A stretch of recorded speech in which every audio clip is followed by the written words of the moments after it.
እንኳን አደረሳችሁ ለዛ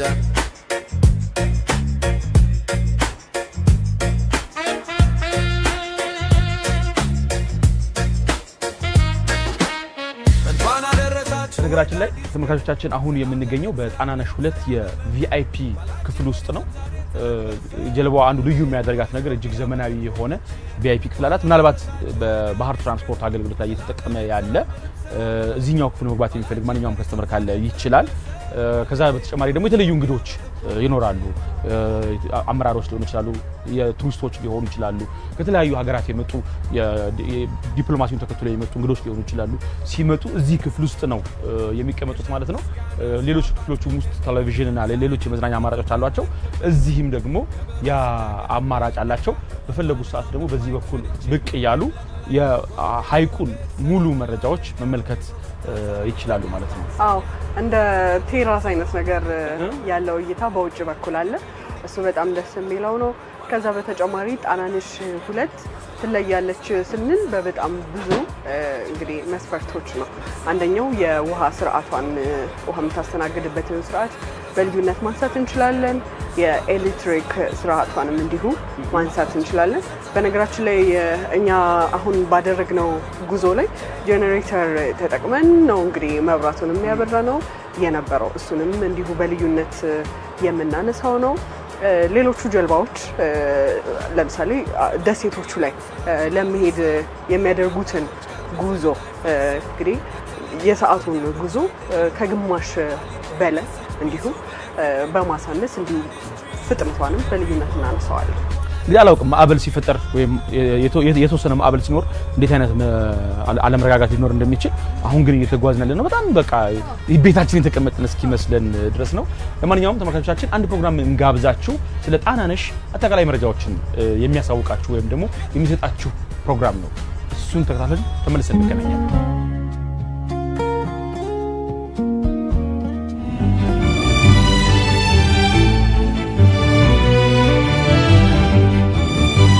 ስሜ ሙላት ጸጋ ይባላል። በኢትዮጵያ ባህር ትራንስፖርት እና ሎጂስቲክስ የባህር ዳር ቅርንጫፍ ዋና ስራ አስኪያጅ ነኝ።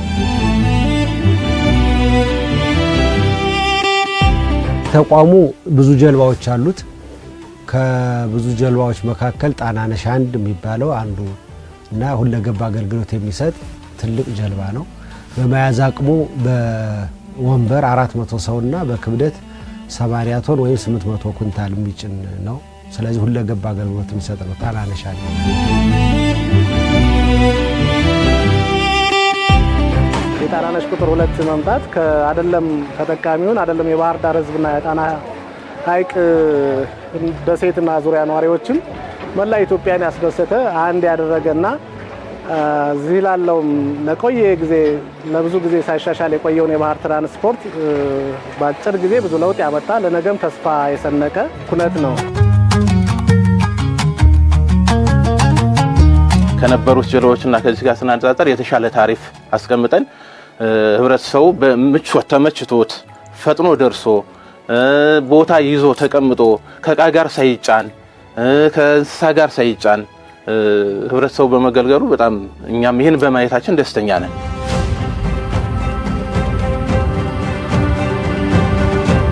ማርያን ተነባላለው የዚህ የኢትዮጵያ ሎጂስቲክስ እና ትራንስፖርት ድርጅት ሰራተኛ ነኝ።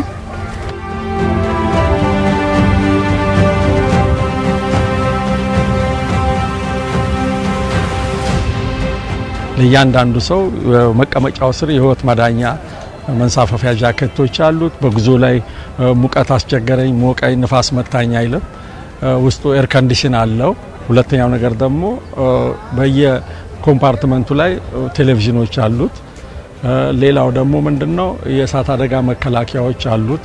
የፋየር ሃድራንት በውሃ ማጥፊያ እና ከነበሩን ከድሮቹ አሮጌዎቹ ጀልባዎች የሚለየው ነገር አንደኛው ትልቁ ነገር ከሴፍቲ አንፃር ነው። ሰው ምቾት ኖሮት ዘና ብሎ ሳይታወቀው ፈጣን በሆነ መንገድ የሚደርስበት ቦታ ላይ ይሄዳል።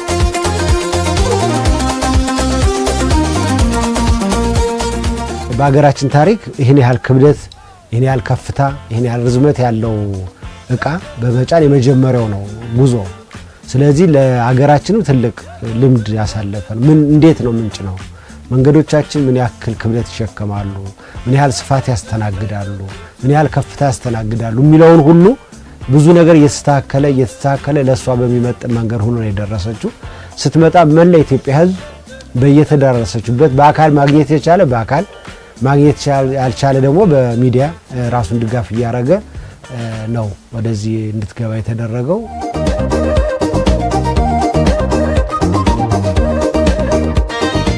ሁሉም ሰው አይደለም ለመሳፈር ለማየት የሚጓጓላት ናት። ሁሉም ሰው እዚህ እየመጣ አሁን ልታገኙ ልትጠይቁ ትችላላችሁ። እንጎብኛት ብሎ አይደለም የሚሳፈርባት የሚጠቀምባት የሚጎበኛትም ሰው በጣም በርካታ የሆነ ያም ደግሞ በጣም የሚደሰትባት ሁኔታ ነው የተፈጠረና ወደ ትራንስፖርት አገልግሎቱም ስንሄድ አንደኛ በርከት ያሉ ሰዎችን በአንድ ጊዜ የምትይዝ እነዚያ በርከት ያሉ ሰዎችም እንደ ቀድሞዎቹ ጀልባዎች ሰውና ዕቃ አንድ ላይ ሆኖ ሳይሆን በስነ ስርዓት የሰዎች ወንበር የአውሮፕላን ቅርጽና የዕቃ ማስቀመጫ አይነት ነው ያላት። በጣም ዘመናዊ ናት። የቦርሳ ማስቀመጫዎች ለብቻ በኋላ ልናሳያችሁ እንችላለን። ለብቻ የተዘጋጀ አለ ልክ እንደ ፕሌን።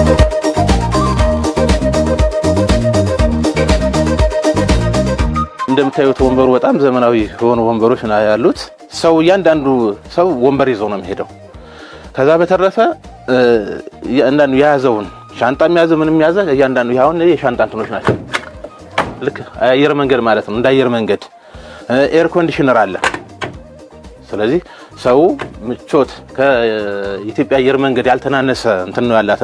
ቪአይፒ ሩም አለ። ኖርማሊ በጣም ሴኩርድ የሆኑ ሰዎች የሚፈልጉና ላይ ቪአይፒ ሩም አለ።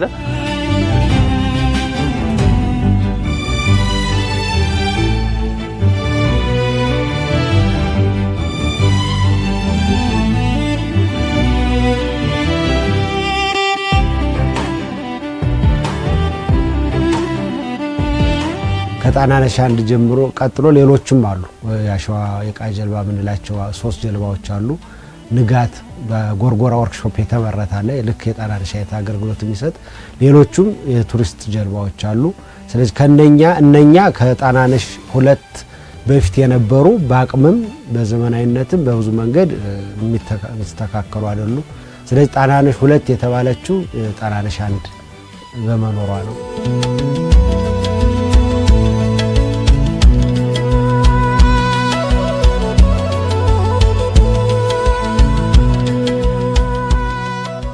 አማረ ጥበቡ ኃይሉ እባላለሁ። እዚህ ባህር ዳር ተወልጄ ያደግኩ ነኝ።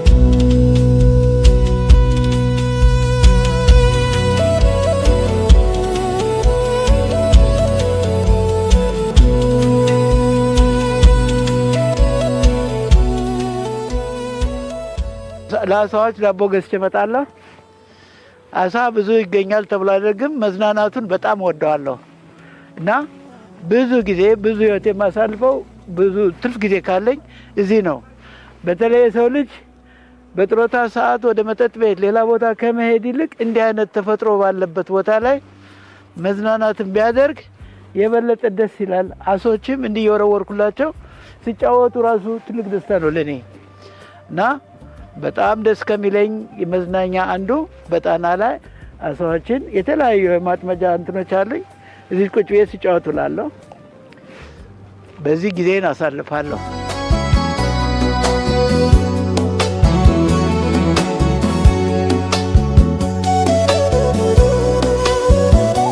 ክብረ በዓል በተመለከተ ሰዎችን አጓጉዘናል እና ደስተኞች ናቸው። ምክንያቱም እንዳልኩ ነው ሴቭ ነው እና ምቾት ባለው ሁኔታ ነው የሚጓጓዙት። በዚህ ላይ ደግሞ ያልኩ ነገሮች ከተፈጥሮ ጋር የተያዙ ነገሮችም ስለማይል ደስተኛ ሆነው ነው የሚጓጓዙት። አሁንም ካለም ሁሉ ጊዜም እኛን ለማጓጓዝና ይሄን አገልግሎት ለመስጠት ዝግጁ ነን።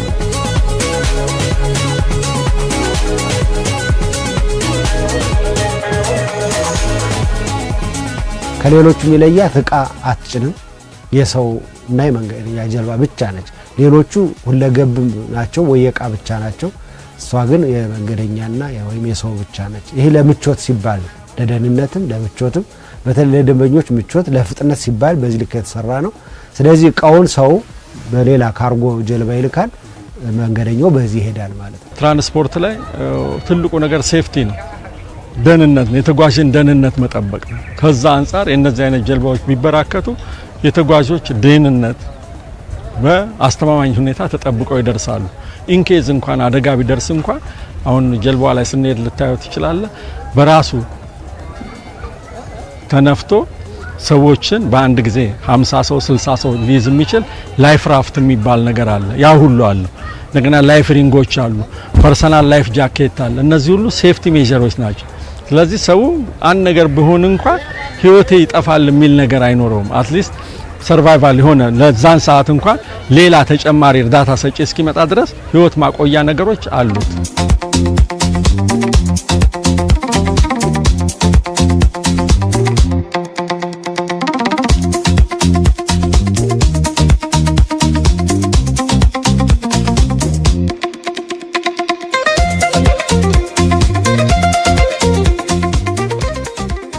በተፈጥሮ የተሰጠን ጸጋ የኛ 13 ወር ሙሉ ፀሐይ አለ።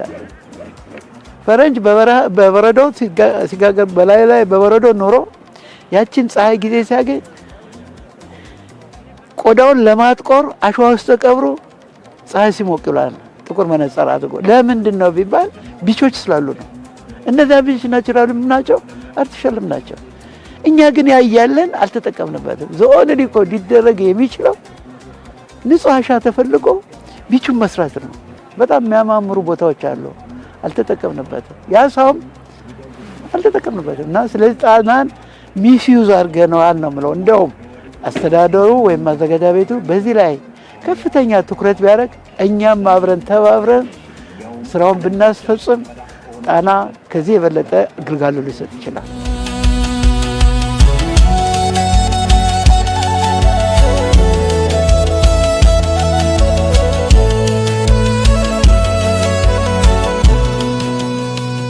ኢትዮጵያ ባህር ትራንስፖርትና ሎጂስቲክስ ዋናው ሀገር ውስጥ ውሃ ትራንስፖርት ላይ ለመስራት እንግዲህ ትልቅ እቅድ ይዞ የተነሳ ስለሆነ የመጀመሪያ ስራውን ጣና ሐይቅ ላይ ነው የጀመረው። ስለዚህ ጣና ሐይቅ ለሌሎች ውሃዎች እንደ እርሾ ሆኖ ልምድ ያለው ሰራተኛ ያለ ስለሆነ ወደብ መገንባት ልምድ ያለው ሰራተኛ ያለበት ስለሆነ በኋላ ላይ ማሽከርከር የሚችሉ ሰራተኞች ያሉበት በመሆኑ ስለዚህ ጣና ሐይቅ ላይ እንዲህ አይነት ጀልባ ይዞ መጀመር ሌሎች ውሃዎች ላይ ቀጣይ በሚሰሩ ውሃዎች በህዳሴው ግድብ ላይ ትልቅ ውሃ ቮሊዩም ያለው ነው። ሌሎች ከዚህ በኋላ በዝዋይ ላይ በአዋሳ ላይ በአርባ ምንጭ ላይ ባሉ ውሃዎች ላይ ሁሉ ለመስራት ይሄ እንዳንድ መነሻ ስለሚሆን እንዲህ አይነት ጀልባዎችን እያዩ ደግሞ የተሻሉ በፍጥነትም በቮሊዩማቸውም ሰፋ ያሉ ጀልባዎችን እያመጡ በአገር ውስጥ ውሃ ትራንስፖርት ለመስራት ታሰበ ስለሆነ ይሄ አንድ ትልቅ መነሻና መስፈንጠሪያ ይሆናል ብዬ አስባለሁ።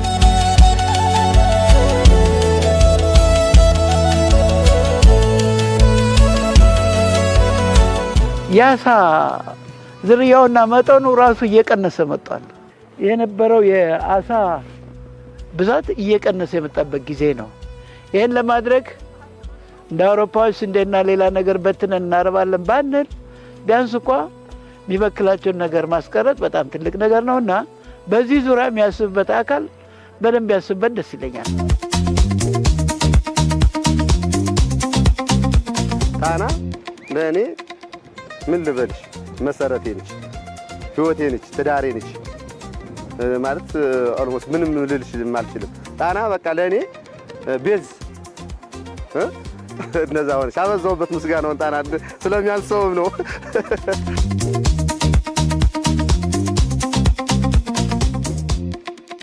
በነገራችን ላይ ቢሮም ዘመናዊ ቢሮ ሰርተናል። ድሮ የነበረችው በጣም ልክም ያለች ነበርና ሳንሞት ይሄን ቢሮና ይችን ጀልባ ማየታችን በጣም እግዚአብሔር እናመሰግነዋለን እያሉ ከራሳቸው የህይወት ታሪክ ከራሳቸው ጋር እየተሳሰሩ የሚገልጹት በጣም በርካቶች ናቸው።